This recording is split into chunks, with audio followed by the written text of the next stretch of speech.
வடலூர் காவல் நிலையத்தில் மத ஒற்றுமையுடன் கொண்டாடிய சமத்துவ பொங்கல் விழா. கடலூர் மாவட்டம் வடலூர் காவல் நிலையத்தில் தை திருநாளை முன்னிட்டு காவல்துறையினர் சமத்துவ பொங்கல் வைத்தனர். இதில் இந்து, முஸ்லிம், கிறிஸ்தவர்கள் என அனைத்து மதத்தினரும் ஒன்று சேர்ந்து இந்த சமத்துவ பொங்கலை கொண்டாடினர்.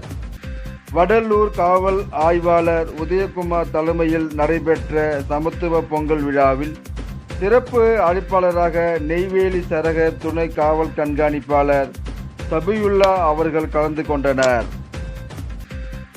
பின்னர் வடலூர் காவல் நிலையத்தில் பணிபுரியும் காவலர்கள் அனைவரும் தமிழக பாரம்பரிய உடையான வேட்டி சேலை அணிந்தவாறு விறகு அடுப்பு மூட்டி புது பானையில் பால், பச்சரிசி, வெல்லம், முந்திரி, ஏலக்காய் உள்ளிட்ட பொருட்களை வைத்து பொங்கல் இட்டு அதனை பாரம்பரிய முறைப்படி வாழை இலையில் வைத்து படையலிட்டனர்.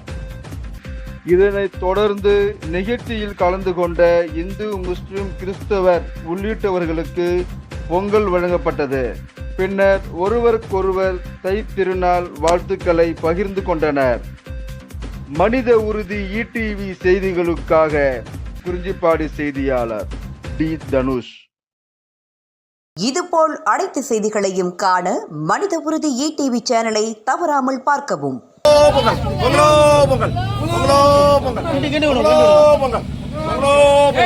பொங்கல், பொங்கலே பொங்கல், பொங்கலே பொங்கல்.